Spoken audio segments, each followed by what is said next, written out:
Good morning, children. How are you all? Hope you are doing good. Today we are going to read chapter 2 of your CBSE English book Vistas, and the name of the story is The Tiger King. It is written by Kalki. So we see Kalki asks here, what is the general attitude of human beings towards wild animals? So the writer wants to ask us, he wants to know that why human beings are killing the wild animals for the sake of their fun, food, and sports. Why they are showing the carelessness towards wildlife. So the story is about a king here. The king was born in Pratibandpuram, and when he was born, some astrologers were called to tell about his stars and life. And when they were predicting the things about him, a miracle happened. जब astrologers जो हैं वो राजा के पैदा होने पर कुछ predictions करने के लिए आए थे, तो वहां पर एक चमत्कार हुआ। तो ऐसे बहुत सारे सवाल हैं इस कहानी के अंदर, जैसे कि कल की ये पूछना चाहते हैं कि इंसान जो है वो जानवरों को के प्रति इतना क्रूएल क्यों हो रहा है, और क्या आप चमत्कार में विश्वास रखते हैं? क्या आप ज्योतिष विद्या में विश्वास रखते हैं? एस्ट्रोलॉजी, कहीं ना कहीं साइंटिस्ट्स ने भी एस्ट्रोलॉजी की पावर को मान लिया है। There is some power in astrology. So the whole story revolves around the king, but it also raises questions, so many questions, and the reader may become so curious to know about all these things. So let's see what Kalki says in the story here. The Maharaja of Pratibandhapuram is the hero of this story. He may be identified as His Highness Jamidar General Kilidar Major Satyavyagra Samahari, Maharaja Dhiraj Vishwabhuvan Samrat, Sir Jilani Jang Jang Bahadur, MED, ACTC, or CRCK. But this name is often shortened to the Tiger King. So कल की हमें बताते हैं यहाँ पर कि the Maharaja of Pratibandapuram जो हैं वो इस कहानी के हीरो हैं उनके। और जो राजा हैं उनके बहुत सारे नाम हैं, जैसे कि उन्हें जामीदार जनरल, किलेदार मेजर, सतव्याग्रा समहारी, महाराजा धीराज विश्वभुवन सम्राट, या फिर सर जिलानी जंगजंग बहादुर, और भी कई नाम हैं उनके, एमएडी, एसीटीसी और सीआरसी के। लेकिन इन सारे नामों के होने के बावजूद भी उनके नाम को जो है छोटा करके टाइगर किंग के नाम से जाना जाता है। सब लोग उनको टाइगर किंग के नाम से जानते हैं। कहानी में जो राजा हैं उनका नाम यहाँ पर कल्कि ने क्या बताया है, टाइगर किंग। तो अब जो whole story will be about the tiger king here. I have come forward to tell you why he came to be known as tiger. कल्कि कहते हैं कि हाँ, मैं यहाँ पर तुम्हें यही बताने वाला हूँ कि उन राजा का नाम जो है टाइगर किंग क्यों जाना जाने लगा था। I have no intention of pretending to advance only to end in a strategic withdrawal. और वो कहते हैं कि हाँ, मेरा ऐसा कोई भावना नहीं है कि मैं तुम्हें इस कहानी को सुनाए बिना ही चला जाऊंगा। Even the threat of a Stuka bomber will not throw me off track. और अगर स्टूका बॉम्बर भी यहाँ पर हो तो भी वो मुझे इस कहानी को बताने से नहीं रोक सकता। What does Stuka bomber mean? Stuka bomber was a aircraft which was used in it was a German aircraft which was used in World War II. तो स्टूका बॉम्बर के बारे में वो कहते हैं कि अगर स्टूका बॉम्बर भी यहाँ पर हो तो भी वो मुझे नहीं रोक सकता। The stuka if it likes can beat a hasty retreat from my story. हाँ, और अगर स्टूका को पसंद हो, अगर वो चाहे तो मेरी इस कहानी को छोड़कर जा सकते हैं। यहाँ पर कल्कि बताते हैं कि जो मेरे मन में आ गया है कहानी सुनाने का, तो मैं तुम्हें टाइगर किंग की कहानी जो है वो जरूर सुनाऊंगा, और उसे सुनाने से मुझे कोई नहीं रोक सकता। Right at the start, it is imperative to disclose a matter of vital importance about the Tiger King. और कहते हैं कि कहानी के बिल्कुल शुरू में ही it is imperative, ये बहुत जरूरी है, it is important to disclose a matter of vital importance, कि एक ऐसा मैटर है जो कि बहुत ही इंपॉर्टेंट है about the Tiger King, tiger king के बारे में, वो मैं बता दूं। Everyone who reads of him will experience the natural desire to meet a man of his indomitable courage face to face. कहते हैं कि अगर टाइगर किंग जो है वो ऐसा एक कैरेक्टर है कि अगर कोई व्यक्ति उनके बारे में पढ़ेगा तो वो अनायास ही उसकी ये इच्छा होगी कि वो इस इतने साहसी आदमी से फेस टू फेस मिले। वो टाइगर किंग के बारे में बता रहे हैं क्योंकि उनका नाम ही टाइगर किंग है, and tiger is non for his bravery and courage. So Tiger King is also very courageous and anybody wants to meet him. But there is no chance of its fulfillment. और यहाँ पर कहानी में जरा सा humour लाते हुए कल्कि कहते हैं कि नहीं, ये तुम्हारी इच्छा पूरी नहीं होने वाली। As Bharat said to Rama about Dasharath, जैसे कि रामायण में हमें ये पता चलता है कि किस तरह से भरत ने भगवान राम को राजा दशरथ के बारे में, उनकी मृत्यु के बारे में सूचना दी थी। The tiger king has reached that final abode of all living creatures. तो जो टाइगर किंग है वो भी अपने उस जगह पर पहुंच गया है जहां पर सभी प्राणियों को जाना होता है। सभी प्राणियों को इस दुनिया के बाद कहाँ जाना होता है? मृत्यु के बाद। मृत्यु के बाद जो उनका फाइनल अबॉर्ड है। Abode means the living place, the dwelling place, रहने की जगह। तो टाइगर किंग भी वहां पहुंच गए हैं। तो कल की हमें यहाँ पर क्या बताना चाहते हैं? In other words the tiger king is dead, कि टाइगर किंग जो है वो मर चुके हैं, उनकी मृत्यु हो गई। The manner of his death is a matter of extraordinary interest. It can be revealed only at the end of the tale. यहाँ पर वो कहते हैं कि the manner of his death is a matter of extraordinary interest. हाँ, राजा की मृत्यु किस तरह से हुई, the way he died is a matter of extraordinary interest. It is very interesting. ये कहानी बहुत ही रोचक है और उनके बारे में ये जानना कि राजा की मृत्यु हुई कैसे, ये तो कहानी के बिल्कुल लास्ट में ही पता चलेगा। The most fantastic aspect of his demise was that, as soon as he was born, astrologers had foretold that one day the Tiger King would actually have to die. अब सबसे रोचक बात, सबसे इंटरेस्टिंग बात क्या है कि जब महाराजा के जो मृत्यु के बारे में सबसे फैंटास्टिक चीज क्या थी कि जब वो पैदा हुए थे तो एस्ट्रोलॉजर्स ने, ज्योतिष ने पहले ही भविष्यवाणी कर दी थी कि राजा की जो मृत्यु है वो हो जाएगी। The tiger king would actually have to die, कि राजा को मरना ही होगा। The child will grow up to become the warrior of warriors, hero of heroes, champion of champions. But जब एस्ट्रोलॉजर्स जो हैं वो प्रेडिक्शंस कर रहे थे, भविष्यवाणी कर रहे थे बच्चे के बारे में, और माय डियर चिल्ड्रन, हम सब जानते हैं कि जब घर में छोटा बच्चा होता है तो कुछ दिन के बाद ही जो है ज्योतिष को बुला लेते हैं, पंडित जी को बुला लेते हैं और पूछते हैं कि बच्चे का जो है बच्चे के बारे में, उसका जो जीवन है उसका कैसा होगा, वो कैसी जिंदगी जिएगा, क्या बनेगा। बहुत सारी चीजें होती हैं जो हम पंडित जी से जानने के लिए बहुत ही ज्यादा उत्सुक रहते हैं। तो ऐसे ही यहाँ पर भी जो एस्ट्रोलॉजर है वो उस राजा के बारे में, बच्चे के बारे में बता रहे थे कि वो बच्चा जो है वॉरियर ऑफ वॉरियर्स, बहुत बहादुर बनने वाला था, एक बड़ा योद्धा बनने वाला था, एक हीरो की तरह होने वाला था और चैंपियनों का चैंपियन बनने वाला था। लेकिन कहते कहते वो रुक गए। They bit their lips and swallowed hard. They pressed their lips tightly and swallowed. और वो बहुत ही बोलते बोलते डर गए। क्या बताने जा रहे थे? क्योंकि वो एक राजा के बारे में भविष्यवाणी कर रहे थे। When compelled to continue, the astrologers came out with it. जब उन्हें मजबूर किया गया कि नहीं बताइए, आपको बताना ही पड़ेगा, तो उन्होंने बोलना शुरू किया। उन्होंने कहा, this is a secret which should not be revealed at all, कि ये एक रहस्य है जो नहीं बताया जाना चाहिए। And yet we are force to speak out, और हमें आप इतना ही मजबूर कर रहे हैं। The child born under this star will one day have to meet its death. तो ये जो बच्चा है जिस नक्षत्र में पैदा हुआ है, इसे एक दिन मरना ही होगा, एस्ट्रोलॉजर ने कहा। अब एस्ट्रोलॉजर क्योंकि एक राजा के बारे में भविष्यवाणी कर रहे थे तो थोड़ा डर गए, संकोच में आ गए, क्योंकि किसी को भी ये ऑर्डर नहीं है इस दुनिया के अंदर कि कोई किसी की मृत्यु के बारे में बता दे कि उसकी मृत्यु कब कहाँ होनी है। एक मृत्यु जो दुनिया के अंदर, जीवन और मरण, ये दोनों ही चीजें, मरण जो है, मृत्यु, मृत्यु के बारे में कोई कभी नहीं बता सकता, कोई नहीं जान पाया इसका भेद, इसका अंत।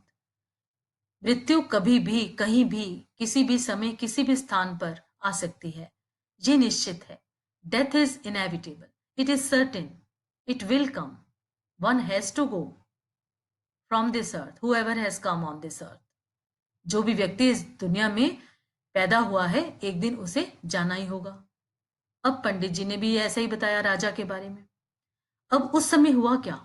At that very moment a great miracle took place. उस समय कल की क्या बताते हैं कि एक बड़ा चमत्कार हुआ। An astonishing phrase emerged from the lips of the 10-day-old Jilani Jang Jang Bahadur. O wise prophets! उसने कहा कि बड़ा चमत्कार हुआ। क्या चमत्कार हुआ? कि बच्चे की उम्र कितनी थी? 10 दिन की। अब 10 दिन का बच्चा तो बोलता नहीं है, लेकिन कहानी के अंदर वो 10 दिन का बच्चा बोलने लगा, जिसका नाम था जिलानी जंग जंग बहादुर। उसने कहा कि ओ वाइज प्रॉफिट्स, ओ बुद्धिमान पंडित। Everyone stood transfixed in stupefaction. ये आवाज सुनकर सब लोग बड़े हैरान हो गए। Stupefaction means surprise. They looked widely at each other and blinked. और उन्होंने हैरान होकर एक दूसरे की ओर देखा। फिर से आवाज आई, ओ wise prophets, it was I who spoke. उसने कहा कि मैं बोल रहा हूं। This time there were no grounds for doubt. Now there were no doubts. अब कोई किसी को संदेह नहीं था। Everybody came to know that only 10-day old child was speaking. It was the infant born just 10 days ago who had enunciated the words so clearly. So everybody came to know that it was only that infant, the little child who had come only 10 days ago, and he was speaking so clearly. Enunciated means speaking. The chief astrologer took off his spectacles and gazed intently at the baby. अब जो chief astrologer थे, the main astrologer, he took off his spectacles and he saw the baby in a very surprising manner. बड़े हैरान होकर बड़े गौर से देखने लगे बच्चे को। All those who are born will one day have to die. We don't need your predictions to know that. There would be some sense in it if you could tell us the manner of that death. The royal infant uttered these words in his little squeaky voice. उसने कहा कि छोटे बच्चे ने अपनी कमजोर सी आवाज में पंडित से कहा कि all those who are born will one day have to die. जो लोग भी इस दुनिया में पैदा हुए हैं उन्हें एक दिन मरना ही है।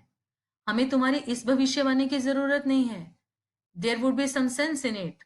हाँ, अगर तुम मुझे ये बता दो कि मेरे मरने का कारण क्या होगा, मैं किस कारण से मरूंगा, किस तरह से मरूंगा, तो मैं जानूं तुम्हें।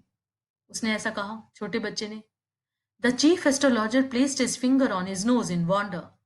जो चीफ एस्ट्रोलॉजर थे, जो मुख्य ज्योतिषी थे, वो इतने हैरान हो गए कि उन्होंने अपना हाथ अपने नाक पर अपनी उंगली रख ली और सोचने लगे। A baby barely 10 days old open its lips in speech। कि 10 दिन का बच्चा कैसे बोल सकता है? Not only that, it also raises intelligent questions। और ये बच्चा बोलता ही नहीं, बल्कि वो कुछ क्वेश्चंस भी पुट अप करता है। इनक्रेडिबल, विश्वास ही नहीं होता। It is unbelievable. rather like the bulletins issued by the war office than facts। जैसे कि सच्चाई के को छोड़कर कुछ ऐसे ही खबरें जो हैं फैल जाती हैं, ऐसे ही ये खबर भी चारों ओर फैल गई। The chief astrologer took his finger off his nose and fixed his eyes upon the little prince। जो चीफ एस्ट्रोलॉजर थे उन्होंने अपना हाथ अपने मुंह से हटा लिया, अपनी उंगली अपने नाक से हटाई और छोटे बच्चे को फिर से बड़े गौर से बड़ी हैरानी से देखने लगे। बहुत हैरान थे कि ये क्या हो रहा है कि 10 दिन का बच्चा और इतना क्लियरली कैसे बोल रहा है। And not only he was speaking, he was threatening. वो उन्हें धमकी दे रहा था। The prince was born in the hour of the bull. The bull and the tiger are enemies, therefore death comes from the tiger, he explained. अब ज्योतिषी ने कहा कि ये जो राजकुमार थे, राजा, द टाइगर किंग जो हैं, वो एक वृष नक्षत्र में पैदा हुए थे। बुल एस्ट्रोलॉजी में इसको जो है ये टॉरस से आता है। तो बुल जो है वो टाइगर के एनिमी है अकॉर्डिंग टू द एस्ट्रोलॉजी। तो यहाँ पर पंडित ने बताया कि जो है बुल और टाइगर एनिमी है। जिस नक्षत्र में राजकुमार पैदा हुए हैं, तो भाई इसके जो डेथ का रीजन है वो एक टाइगर ही होगा। एक टाइगर की वजह से उनकी मृत्यु होने वाली है, ऐसा उन्होंने बताया। So you may think that Crown Prince Jung Jung Bahadur was thrown into a quake when he heard the word tiger। तो आप सोच सकते हैं कि जो राजकुमार थे जंग जंग बहादुर, जब उन्हें पता चला कि उनकी मृत्यु का कारण एक टाइगर होगा, तो वो गुस्से से कांपने लगे। into a quake। That was exactly what didn't happen। As soon as he heard it pronounced, the crown prince gave a deep growl। तो यहाँ पर कल्कि क्या कहते हैं कि you may think that crown prince Jung Jung Bahadur was thrown into a quake. वो कहते हैं कि तुम्हें लगता होगा, वो रीडर्स को पूछ रहे हैं यहाँ पर, तुम्हें लगता होगा कि जब राजा को, छोटे बच्चे को ये पता चला कि उनकी मृत्यु का कारण एक टाइगर होगा, तो टाइगर का नाम सुनकर वो डर के मारे कांपने लगे होंगे। नहीं, ऐसा तो बिल्कुल भी नहीं हुआ। As soon as he heard it pronounced, जैसे ही उन्होंने टाइगर का नाम सुना वो फिर से बोले. The crown prince gave a deep growl, गुर्रा कर बोले गुस्से से. Terrifying words emerged from his lips, और डरा देने वाले वर्ड्स तो उन्होंने पंडित को बोले, ज्योतिषी को बोले. उन्होंने कहा, लेट टाइगर्स beware. उन्होंने कहा कि टाइगर्स को सावधान कर दो. This account is only a rumour rife in Pratibandhapuram. ये जो बात थी पूरे प्रतिबंधपुरम में अफवाह फैल गई. But with hindsight we may conclude it was based on some truth. लेकिन अगर हम देखें कि ये जो अफवाह थी कहीं ना कहीं ये किसी ट्रुथ पर बेस्ड थी. It was based on some truth. कल के यहाँ पर ये भी बताना चाहते हैं कि most of the people in this world they very strongly believe in astrology, they believe in stars, they believe in universe. तो यहाँ पर ये बताना चाहते हैं कि बहुत सारे लोग इस दुनिया में हैं जो ज्योतिष विद्या पर और ज्योतिष के द्वारा की गई भविष्यवाणियों पर विश्वास करते हैं. और यहाँ पर ऐसा भी लगता है कि ये जो उन्होंने टाइगर्स के बारे में भविष्यवाणी की थी ये कहीं ना कहीं किसी सत्य पर आधारित ही थी. तो अब हम नेक्स्ट पार्ट देखेंगे चैप्टर का, part 2. Yes, Crown Prince Jangjang Bahadur grew taller and stronger day by day. No other miracle marked his childhood days apart from the event already described. तो कहते हैं कि जो क्राउन प्रिंस थे जंगजंग बहादुर, बस वो अब अपने जीवन में आगे बढ़ते गए, दिन पर दिन बड़े होते गए और स्ट्रांग होते गए.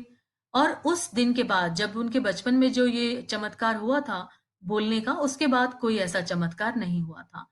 The boy drank the milk of an English cow, was brought up by an English nanny, tutored in English by an Englishman, saw nothing but English films, exactly as the crown princes of all the other Indian states did. तो इन lines में कल्कि बताते हैं कि किस तरह से उस राजकुमार की जो है परवरिश हो रही थी एक बिल्कुल अंग्रेजी माहौल के अंदर, English atmosphere. Everything he was drinking milk of English cow, and he was brought up by English nanny. He was taken care by English nanny, tutored in English by an Englishman, saw nothing but English films, and he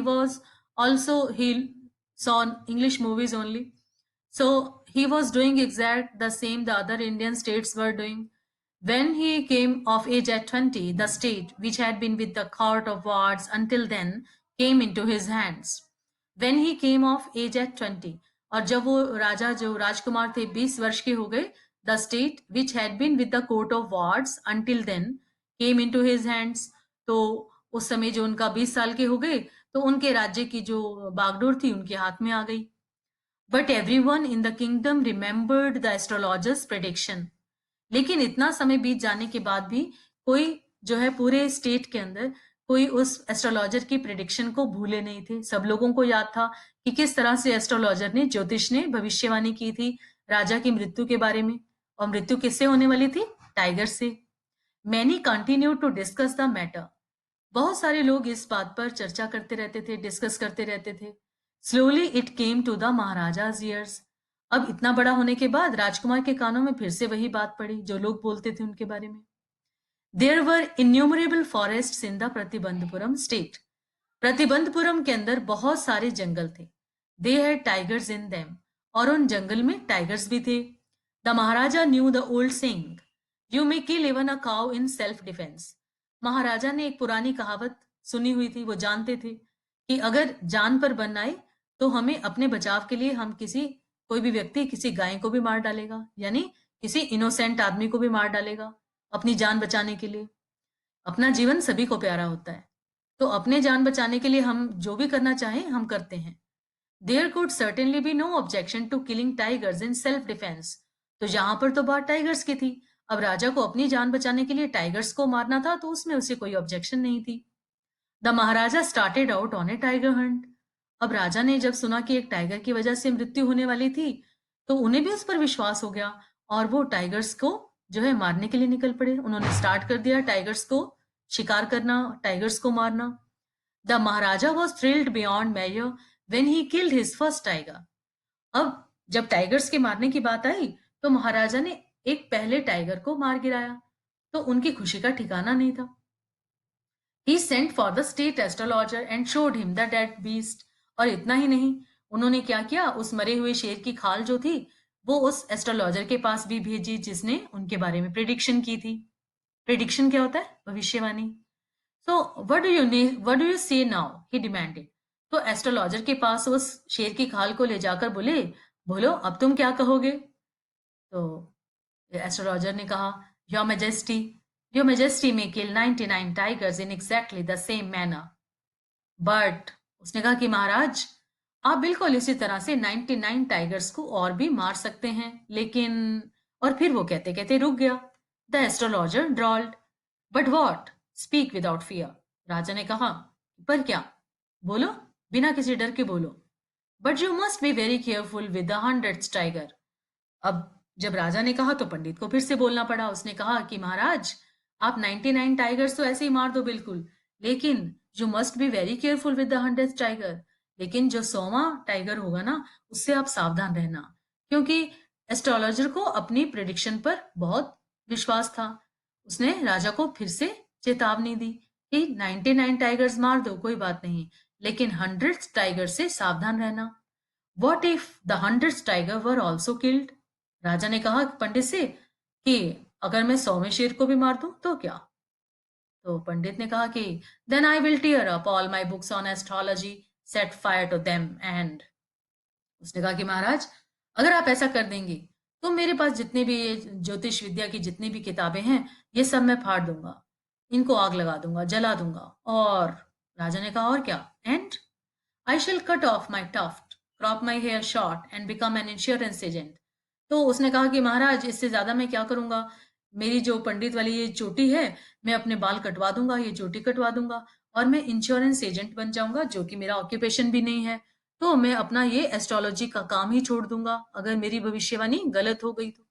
अब हम यहाँ पर क्या देखते हैं my dear children, कि जो राजा है, he is the authority, powerful, strong person.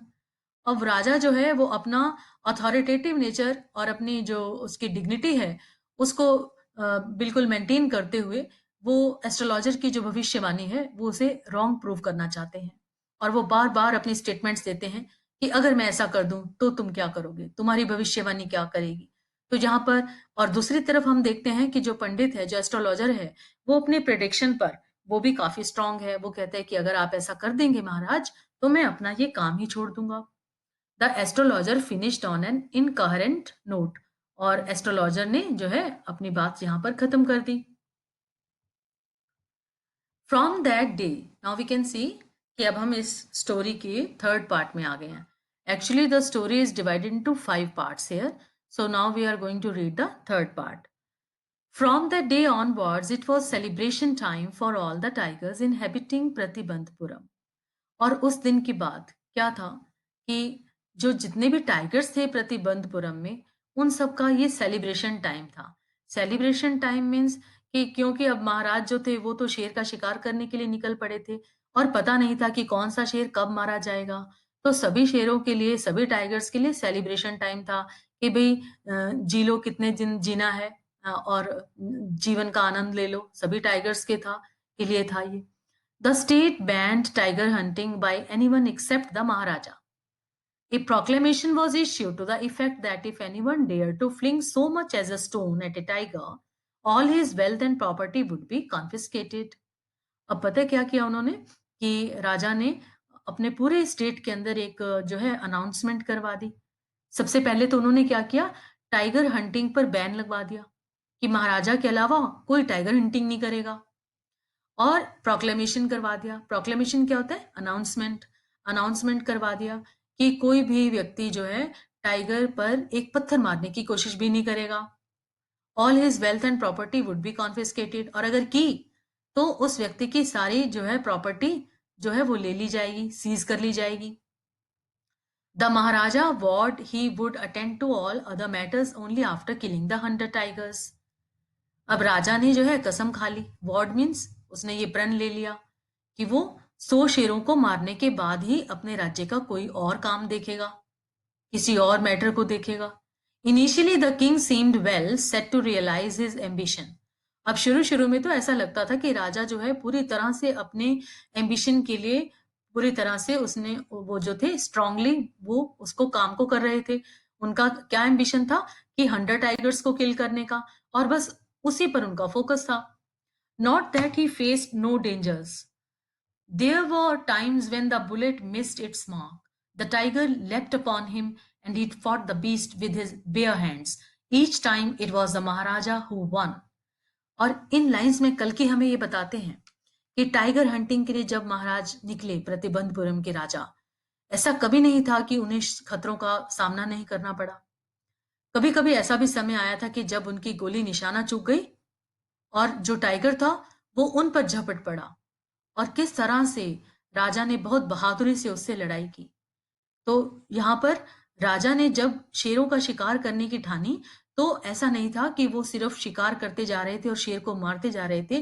कभी कभी उन्हें इन चीजों का सामना भी करना पड़ा जब उनका डायरेक्ट सामना शेर के साथ हुआ, और हर बार वो जीत गए। यहाँ पर इस लाइन में बहुत ही स्ट्रांगली कल्कि हमें बताना चाहते हैं कि what has been destined by the supernatural or supreme power, it will be there। कि जो इस दुनिया में होना है वो होकर रहता है। तो यहाँ पर जो होना है वो होकर रहेगा। तो each time it was the Maharaja who one. ये लाइन कहीं ना कहीं हमें ये बताती है कि जो कुछ भी उसके राजा के भाग्य में लिखा था, शायद उसकी वजह से वो हर बार शेर के साथ लड़ाई में जीत जाता था। चलिए आगे देखते हैं what he says. At another time, he was in danger of losing his throne।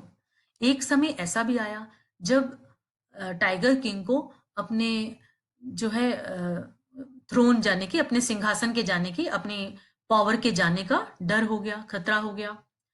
A high ranking British officer visited Pratibandapuram.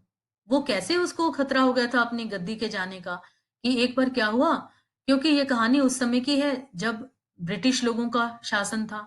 तो एक ब्रिटिश ऑफिसर जो है प्रतिबंधपुरम आए थे, high rank British officer. He was very fond of hunting tigers. और कमाल की बात क्या है कि वो ब्रिटिश ऑफिसर को भी टाइगर हंटिंग का बड़ा शौक था, and founder of being photographed with the tigers he had shot.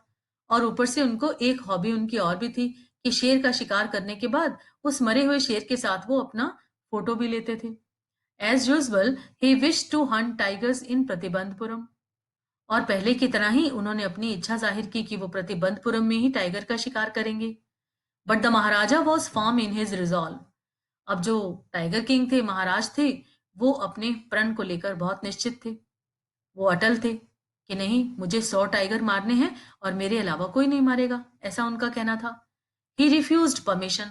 इसके चलते उन्होंने ब्रिटिश ऑफिसर को परमिशन नहीं दी, उसे इनकार कर दिया, रिफ्यूज कर दिया, और कहा कि I can organise any other hunt, you may go on a boar hunt, you may conduct a mouse hunt, we are ready for a mosquito hunt, but tiger hunt, that's impossible.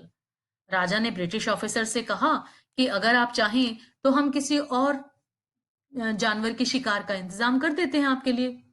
जैसे कि आप bore का शिकार कर ले। Bore क्या होता है? Wild pig. आप जंगली सुअर का शिकार कर सकते हैं, और चाहें तो आप चूहे का शिकार कर लें।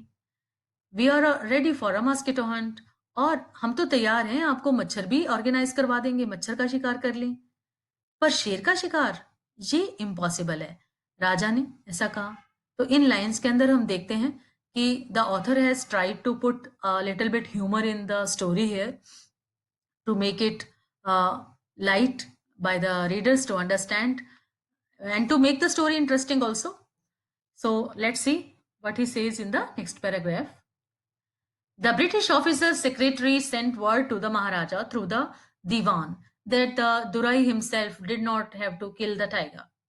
The Maharaja could do the actual killing. What was important to the Durai was a photograph of himself holding the gun and standing over the tiger's carcass. But the Maharaja would not agree even to this proposal. If he relented now, what would he do if other British officers turned up for tiger hunts?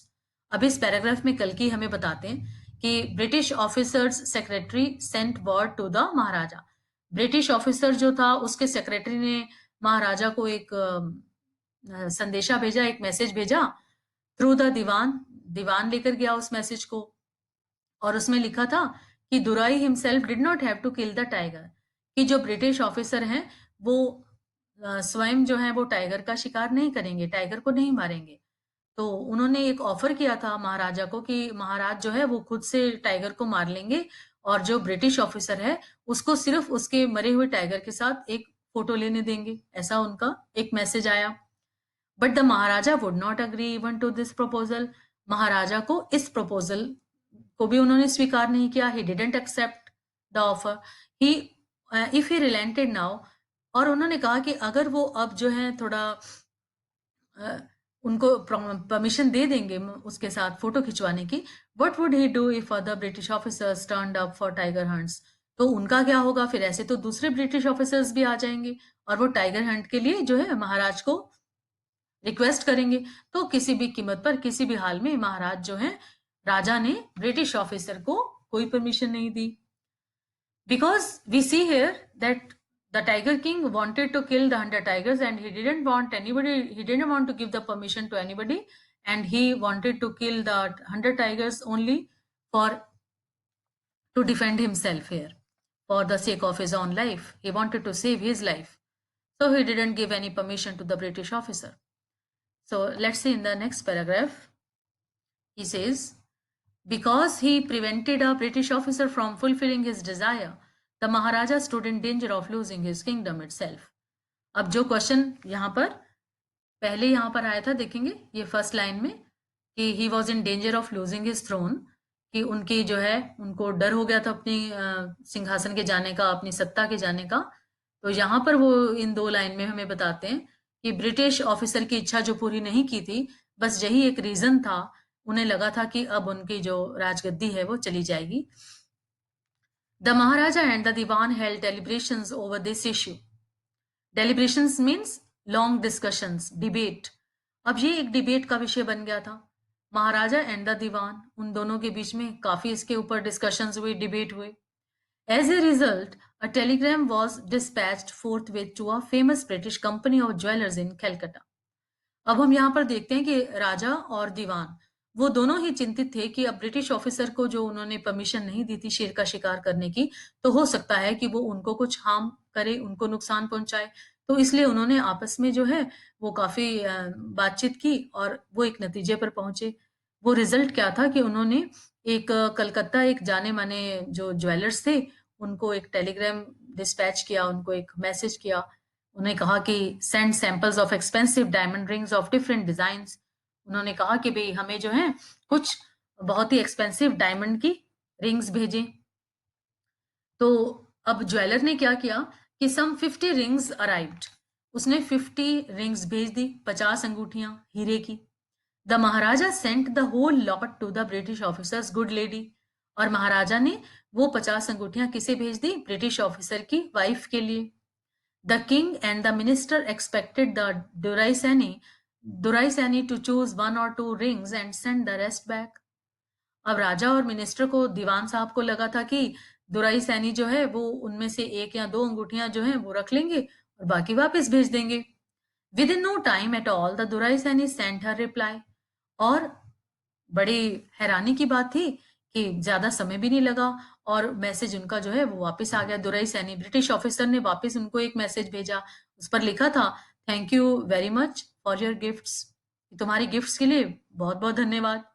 In 2 days a bill for 3 lakh of rupees came from the British jewellers. और 2 दिन के बाद British jewellers ने एक bill भेजा 3 लाख रुपए का। अब महाराज को 3 लाख रुपए भरने पड़ गए उन सभी रिंग्स के। The maharaja was happy that the Maharaja was happy that though he had lost 3 lakh of rupees, he had managed to retain his kingdom. अब राजा यहाँ पे बहुत खुश था कि चलो कोई बात नहीं, 3 लाख रुपए तो गए, लेकिन वो अपने राज्य को, अपने राजगद्दी को, अपने सिंहासन को जो है बचाने में कामयाब हो गए थे। इस बात की उन्हें खुशी थी। So we see here that the 50 rings kept by the good lady of the British officer here. The Maharaja's tiger hunts continued to be highly successful. Within 10 years, he was able to kill 70 tigers. और अब हम यहाँ पे क्या देखते हैं कि जो राजा थे, महाराज, उन्होंने जैसे टाइगर हंटिंग शुरू की हुई थी तो वो उन्होंने कंटिन्यू रखा और 10 साल के अंदर अंदर उन्होंने लगभग 70 टाइगर्स को किल कर दिया, 70 टाइगर्स मार दिए। And then An unforeseen hurdle brought his mission to a standstill. और फिर क्या हुआ कि जिसके बारे में कुछ पता नहीं था, एक ऐसी बाधा उनके सामने आ गई. The tiger population became extinct in the forest of Pratibandapuram. कि प्रतिबंधपुरम के जंगलों में जो टाइगर्स थे एक्सटिंक्ट होने लगे, गायब होने लगे अचानक से. Who knows whether the tigers practice birth control और कमिटेड हराकरी. अब पता नहीं था कि वो टाइगर्स आखिर जा कहाँ रहे थे, और simply ran away from the state because they desire to be shot by British hands alone. इन लाइंस में भी कल की जो है वो थोड़ा सा ह्यूमर लेकर आते हैं और बताते हैं कि क्या कहीं शेर जो है उस स्टेट को छोड़कर भाग तो नहीं गए थे, क्या वो सिर्फ ब्रिटिश लोगों के हाथों ही मरना चाहते थे और राजा के हाथों से नहीं. One day the Maharaja sent for the dewan. अब एक दिन महाराज ने दीवान को एक मैसेज भेजा, दीवान साहिब को, अपने सेक्रेटरी को. बोले, उसमें क्या था, दीवान Sahib, aren't you aware of the fact that 30 tigers still remain to be shot down by this gun of mine? He asked, brandishing his gun. उन्होंने कहा, दीवान साहिब, क्या तुम्हें याद नहीं है कि मेरी इस बंदूक से अभी 30 टाइगर बाकी हैं मरने के लिए. और ऐसा कहकर उन्होंने हवा में अपनी बंदूक को लहराया. Brandishing means moving in the air. Shuddering at the sight of the gun the dewan cried out.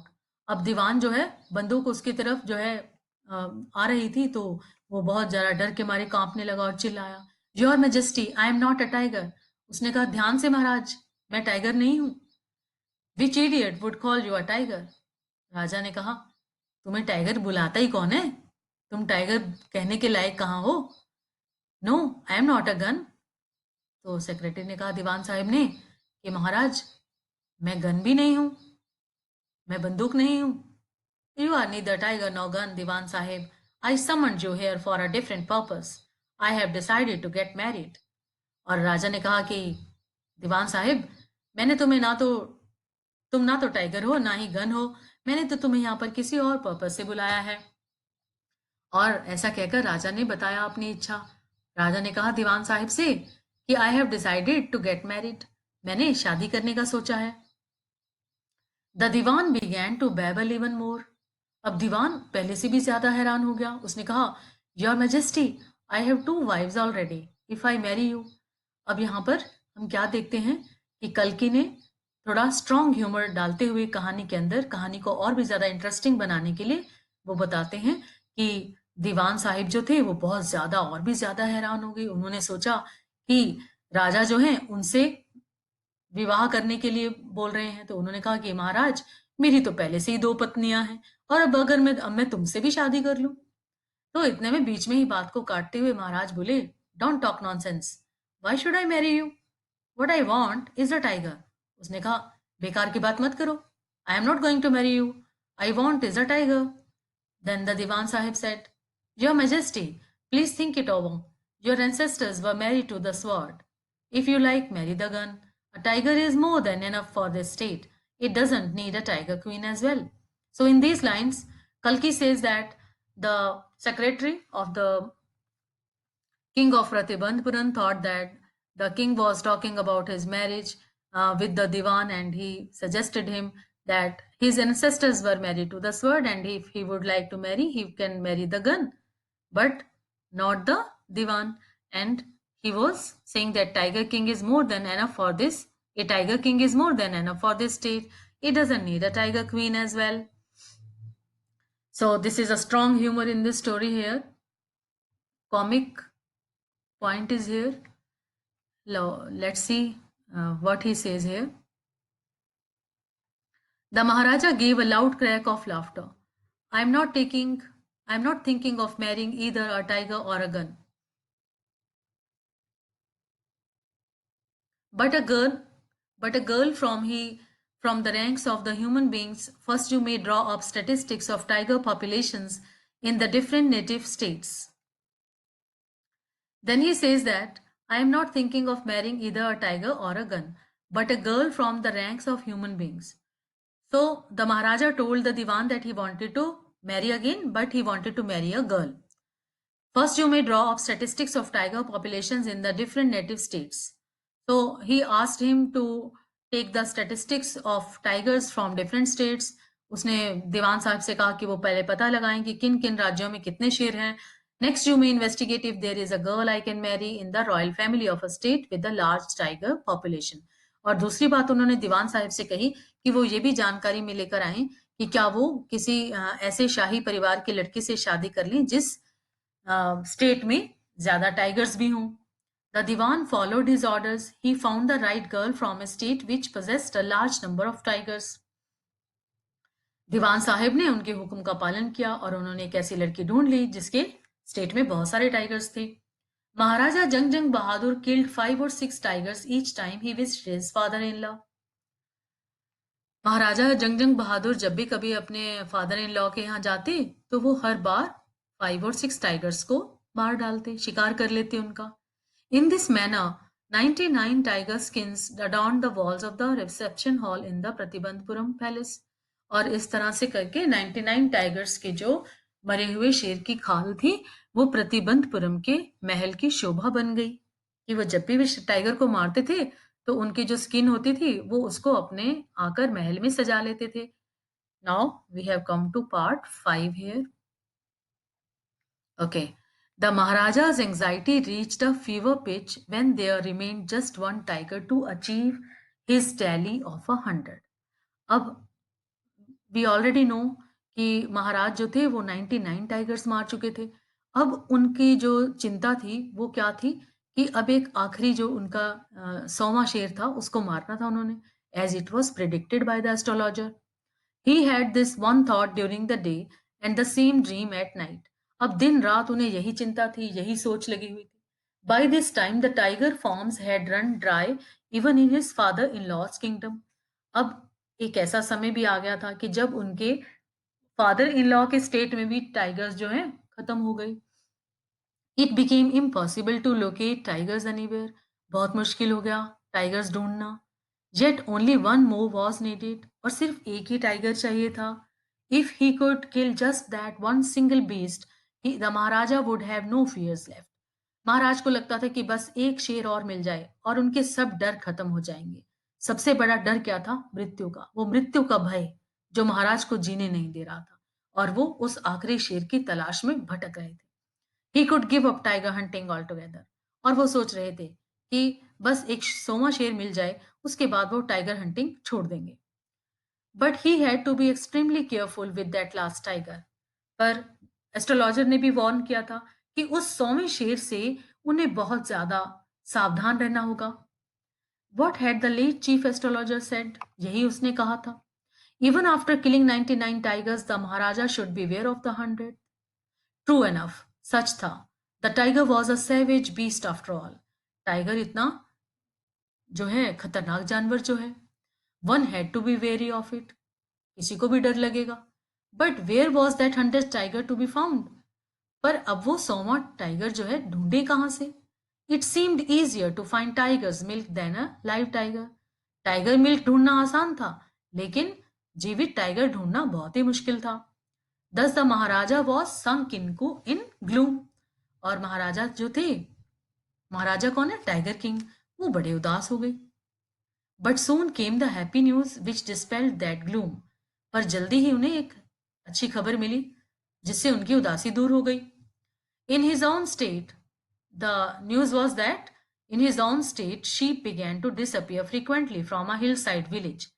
The people noticed that sheep began to disappear frequently from a hillside village. So it was first ascertained that this was not the work of Khadir Mia Sahib or Virasami Naikar, both famed for their ability to swallow sheep whole.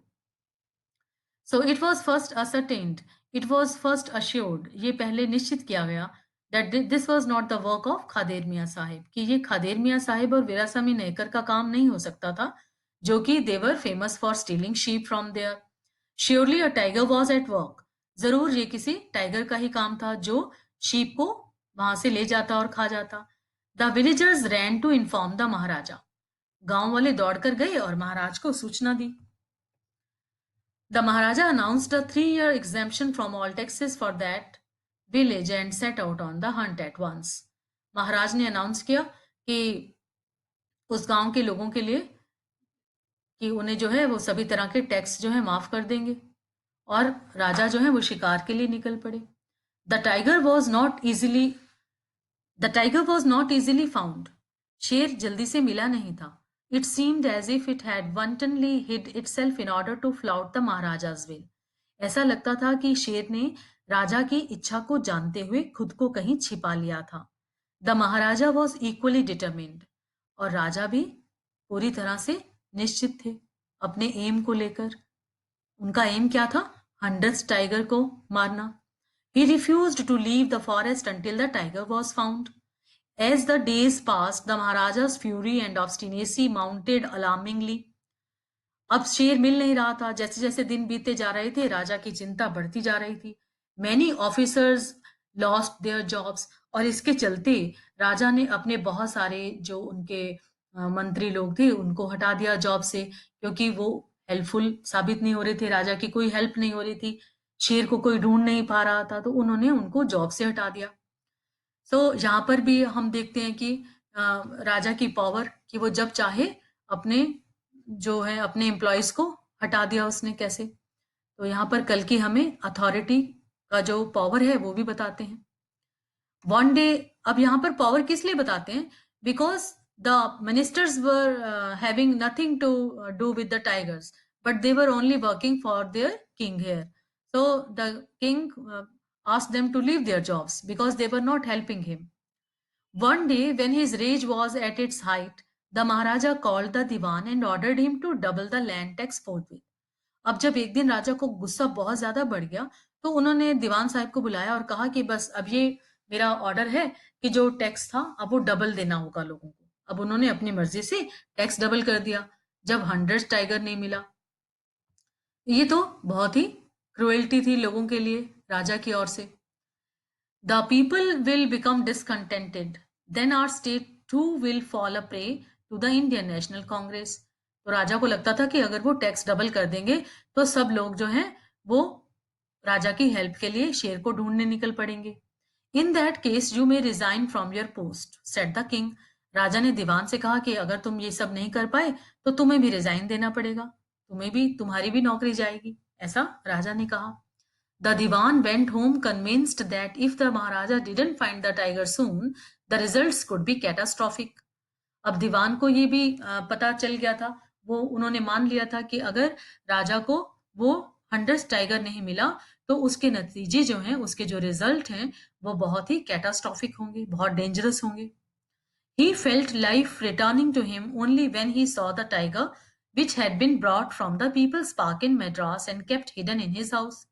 दीवान साहिब की जान में जान आई जब उन्होंने देखा कि मद्रास के people park से एक शेर को लाया गया था और उनके घर में ही उसे छिपा दिया गया था। एट मिडनाइट, अब इस लाइंस में हमें कल्कि ने ये तो बता दिया है कि महाराजा के पीपल पार्क से, मद्रास के एक पीपल पार्क से शेर को लाया गया था, बट यहाँ पर ये क्लियर नहीं किया है कि वो शेर वहां पर कैसे आया था, कौन लाया था। तो छिपा दिया गया था। At midnight when the town slept in peace, the dewan and his aged wife dragged the tiger to the car and shoved it into the seat. और जब आधी रात हुई तो क्या किया, दीवान साहब ने अपनी पत्नी के साथ मिलकर उस शेर को खींचकर कार के पास लेकर गए, गाड़ी के पास। The dewan himself drove the car straight to the forest where the maharaja was hunting. So यहाँ पर दीवान जो है वो खुद से गाड़ी चलाकर, कार चलाकर गए जहां पर महाराज थे जंगल में शेर का शिकार करने के लिए, तो वहां पर लेकर गए गाड़ी को। When they reached the forest, the tiger launched its Satyagraha and refused to get out of the car। अब जब वो गाड़ी वहां पर पहुंची तो कल की हमें इस कहानी में बताते हैं कि जो टाइगर गाड़ी में दीवान साहिब लेकर गए थे उसने कार से बाहर निकलने से इनकार कर दिया। The Diwan was thoroughly exhausted in his efforts to haul the beast out of the car। दीवान साहिब ने बहुत कोशिश की कि उस शेर को कार से बाहर निकाला जाए, लेकिन उनके सारे जो एफर्ट्स थे वो बेकार गए। And push it down to the ground, car से बाहर निकाले और जमीन पर बाहर लाने के लिए उन्हें बहुत मेहनत करनी पड़ी, एफर्ट्स करने पड़े। ऑन द फॉलोइंग डे, अगले दिन क्या हुआ, the same old tiger wandered into the maharaja's presence and stood as if in humble supplication. वो जो शेर था वो राजा के सामने पहुंच गया Master, what do you command of me? It was with boundless joy that the Maharaja took careful aim at the beast. The tiger fell in a crumpled heap. और राजा जो शेर था वो ऐसे महाराज के सामने पहुंच गया जैसे कि वो खुद ही उनको जाकर कह रहा हो कि स्वामी आप मेरे लिए क्या ऑर्डर करते हैं, मेरे लिए क्या हुक्म है। तो इतना देखकर, शेर को अपने सामने देखकर महाराज की खुशी का ठिकाना नहीं रहा और उन्होंने क्या किया, जानवर पर निशाना बना लिया, अपना साध लिया। The tiger fail in A crumpled heap और टाइगर वहीं ढेर हो गया। I have killed the 100th tiger, my Waugh has been fulfilled. उन्होंने कहा कि मैंने 100वें शेर को मार दिया है और मेरी कसम, मेरा प्रण पूरा हुआ। The maharaja was overcome with elation. महाराज जो थे वो बहुत खुश हो गए। Elation means pleasure, joy, delight. Ordering the tiger to be brought to the capital in grand procession, the Maharaja hastened away in his car. अब राजा ने अपने मंत्रियों को ऑर्डर किया कि बहुत ही सेलिब्रेशन के साथ जो है राजा उसको टाइगर जो था जिसका उन्होंने शिकार किया था, उस मरे हुए टाइगर को बहुत ही मान सम्मान के साथ महल की ओर लेके आया जाए। और ऐसा कह के महाराज अपनी गाड़ी में बैठकर जल्दी से चले गए। After the maharaja left, the hunters went to take a closer look at the tiger. और राजा के जाने के बाद मंत्री लोग जो थे मरे हुए शेर के पास गए देखने के लिए, उसे पास से देखना चाहते थे। The tiger looked back at them rolling its eyes in bafflement. और उन्होंने क्या देखा कि टाइगर भी पलटकर उनको देख रहा था हैरानी से। The man realise that the tiger was not dead. और लोगों को पता चल गया, मंत्रियों को सबको पता चल गया कि जो टाइगर था वो मरा नहीं था। The bullet had missed it. राजा का निशाना चूक गया था। It had fainted from the shock of the bullet whizzing past. और शेर तो जो था वो गोली की आवाज से गिर गया था। यहाँ पर यह भी पता चलता है कि शेर बहुत ही बूढ़ा और कमजोर था, तभी दीवान साहब को उसे खींच कर लाना पड़ा गाड़ी के पास और वो गाड़ी से बाहर भी नहीं आ पा रहा था और वो गोली की आवाज से ही जैसे गिर गया था। The hunters wandered what they should do. अब जो हंटर्स थे, जो साथ में मिनिस्टर्स थे राजा के, वो सोचने लगे कि महाराज तो चले गए, अब क्या करें। They decided that the maharaja must not come to know that he had missed his target. सभी मंत्रियों ने, सभी मिनिस्टर्स ने डिसाइड किया, they all decided that they are not going to tell the tiger king that he had missed his shot. If he did they could lose their jobs. और अगर राजा को पता चल गया कि उनका निशाना चूक गया था तो उन सब की जॉब चली जाएगी। One of the hunters too came from a distance of 1 foot and shot the tiger. अब उन मिनिस्टर्स में से एक हंटर में से, उन हंटर्स में से एक ने क्या किया, थोड़ा सा डिस्टेंस पे खड़ा होकर उसने निशाना लगा दिया टाइगर को। This time he killed it without missing his mark. और उसने बिना निशाना चूके शेर को मार गिराया। अब वो कौन सा शेर था, 100th टाइगर था। उसको किसने मारा, मिनिस्टर ने, ना कि राजा ने। अब राजा को ही मारने थे 100 शेर। Then as commanded by the king, the dead tiger was taken in procession through the town and buried. अब जैसा कि राजा ने कहा था, बिल्कुल बड़ी धूमधाम से उस मरे हुए शेर को महल की ओर ले जाया गया। A tomb was erected over it. और वहां पर उसको दफन भी कर दिया गया था और उसके पास में एक टॉम लगा दिया गया। आपको मालूम है कि जब किसी की डेड बॉडी को दफन करते हैं तो उसके पास एक टॉम, एक स्टोन लगा देते हैं जिस पर वो उसका नाम और उसका मरने की तारीख लिख देते हैं। तो ऐसे ही बड़े मान सम्मान के साथ टाइगर को वहां पर बरी कर दिया गया, दफन कर दिया गया। अब आगे क्या हुआ देखते हैं। A few days later, the Maharaja's son's third birthday was celebrated. अब इससे पहले हमने क्या पढ़ा था कि 100 टाइगर को उन्होंने दफन कर दिया और यहाँ पर जो राजा हैं, the king was satisfied that he had killed the 100th tiger.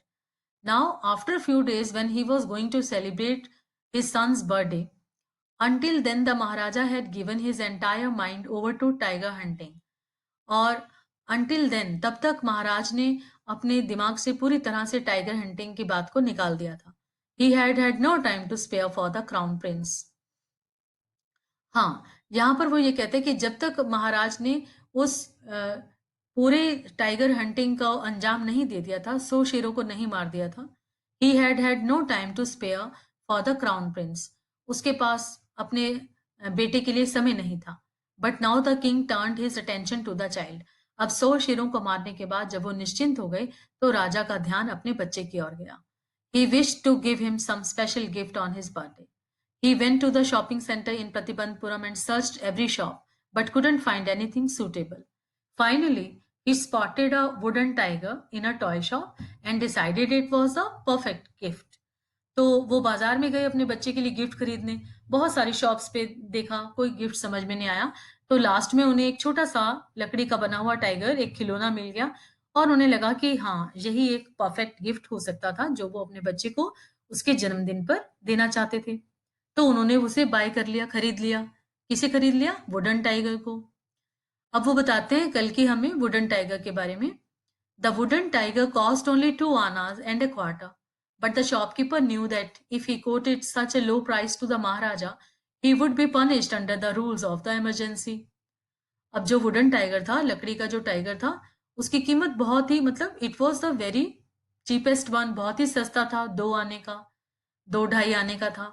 तो शॉपकीपर जानता था इस बात को कि अगर उसने राजा को उसका जो रियल प्राइस है, रियल उसका जो कीमत है वो बताएगा, तो उसे जो है महाराज सजा देंगे, क्योंकि महाराज को लगेगा कि मैं तो राजा हूँ और राजा के बच्चे के लिए इतना सस्ता खिलौना।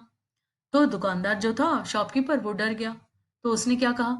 उसने कहा, your majesty, this is an extremely rare example of craftsmanship, a bargain at 300 rupees. उसने कहा कि महाराज, ये एक बहुत ही नायाब तोहफा है आपके बच्चे के लिए और सिर्फ इसकी जो कीमत है वो 300 रुपए है। राजा ने कहा, very good, let this be your offering to the crown prince on his birthday, said the king and took it away with him. राजा ने कहा कि बहुत ही अच्छा है, ये राजकुमार के लिए बर्थडे गिफ्ट। ऐसा कहकर उन्होंने वो ले लिया और वहां से चल पड़े। On that day father and son played with that tiny little wooden tiger. और उस दिन महाराज और उनका बेटा उस टाइगर खिलौने के साथ खेले। इट हैड, सभी को बहुत शौक होता है कि बर्थडे पर जो गिफ्ट मिला है उसे जल्दी से खोलें और उसको देखें, इंजॉय करें, खेलें। तो राजा और छोटा राजकुमार भी उस जो था टॉय टाइगर उसके साथ खेल रहे थे। तो इसमें आगे हम देखते हैं कि they were playing with the toy tiger. It had it had been carved by an unskilled carpenter. ये जो टाइगर टॉय था, ये किसी अनस्किल्ड कारपेंटर ने बनाया था, जिसने उसको अच्छे से फिनिश नहीं किया था। Its surface was rough. तो जो टॉय था उसका सरफेस थोड़ा रफ था और वो लकड़ी का बना हुआ था। Tiny slivers of wood stood up like quills all over it. और उस खिलौने पर लकड़ी के छोटे छोटे तिनके से जो है फिनिश नहीं किए गए थे, जो कि बाहर की ओर निकले हुए थे सारे खिलौने के ऊपर। वन ऑफ दो स्लाइवर्स piers the maharaja's right hand. और उनमें से एक तिनका जो है, एक छोटा सा लकड़ी का टुकड़ा महाराज के हाथ में चुभ गया। He pulled it out with his left hand and continued to play with the prince. राजा ने कोई ध्यान नहीं दिया, उन्होंने बस उसे खींचकर बाहर निकाला और फिर से खेलने लगे राजकुमार के साथ। The next day infection flared in the maharaja's right hand. अगले दिन क्या हुआ? राजा के राइट हैंड में इन्फेक्शन हो गया, फैल गया। इन 4 days it developed into a separating sore which spread all over the arm. और 4 दिन के बाद तो ये जो इन्फेक्शन था पूरी बाजू में फैल गया। 3 famous surgeons were brought in from Madras. After holding a consultation, they decided to operate. The operation took place. अब जो है मद्रास से जाने माने डॉक्टर्स को बुलाया गया। उन्होंने आपस में कंसल्ट किया, डिस्कस किया और उसके बाद जो है ऑपरेशन किया गया महाराज का। The 3 surgeons who performed it came out of the theater and announced. अब जिन जिन 3 डॉक्टर्स ने महाराज का ऑपरेशन किया था, वो ऑपरेशन थिएटर से बाहर आए और बोले, the operation was successful, the Maharaja is dead. उन्होंने कहा कि ऑपरेशन कामयाब हो गया, सफल हो गया, महाराज मर गए। In this manner the 100th tiger took its final revenge upon the tiger king. इस तरह से कहानी के अंत में कल की बताते हैं कि जो 100वां शेर था, 100 टाइगर था, उसने टाइगर किंग से अपना बदला ले लिया। अब यहाँ पर एक और चीज बताते हैं कल की, कि किस तरह से बदला लेने की बात। कई लोग जीवन में ऐसा सोचते हैं कि अगर उन्होंने पिछले जन्म में कुछ ऐसा किया है तो इस जन्म में चुकाना पड़ेगा। तो हो सकता है कि उस टाइगर किंग ने कुछ ऐसा किया था जिससे उसकी मृत्यु का कारण वो एक टाइगर बना, अपना बदला लेने के लिए आया था वो टाइगर टॉय। तो in this way we end the story here, and I think that you all find it very interesting, and the story illustrates the callousness of human beings towards wildlife। इस तरह से लोगों का जो नजरिया है, जो व्यवहार है जानवरों के प्रति, यहाँ पर कल्कि बताना चाहते हैं। और वो अपील भी करना चाहते हैं लोगों से कि be calm to the animals, to the innocent animals, to the wild animals. कहीं ना कहीं हमें ये भी लगता है कि जो स्टोरी है वो सोसाइटी के लिए एक स्टायर है।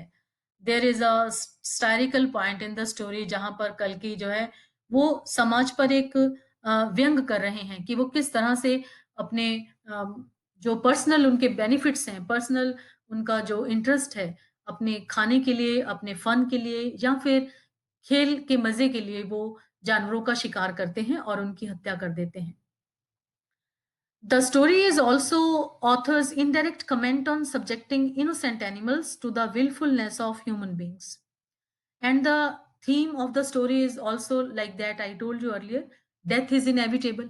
कहीं ना कहीं इस कहानी में कल के ये भी कहना चाहते हैं कि मृत्यु जो है वो निश्चित है, वो कहीं भी आ जाएगी, किसी भी रूप में, किसी भी समय, किसी भी स्थान पर आ जाएगी। Nobody knows about it. It is certain, it is inevitable। So I think the story conveys a message to all of us that we need a new system for the age of ecology, a system through which we can take care of the earth and all the life on the earth। एक हमें एक नई system की आवश्यकता है इस आज के युग में, आज के ज़माने में, कि एक ऐसा सिस्टम हम बनाएं जो धरती पर जितने भी लोग हैं या जितने भी जानवर हैं, सब, धरती सबके लिए है, ये अर्थ सबके लिए है, बराबर है। All have equal rights, no matter human beings or the animals। So everybody should live calmly on this earth। So this is a very strong message by the writer here। So this was a very interesting story, my dear students। I think all of you understand it, and we will read the next chapter in my next video. Till then, take care. Goodbye. Thank you.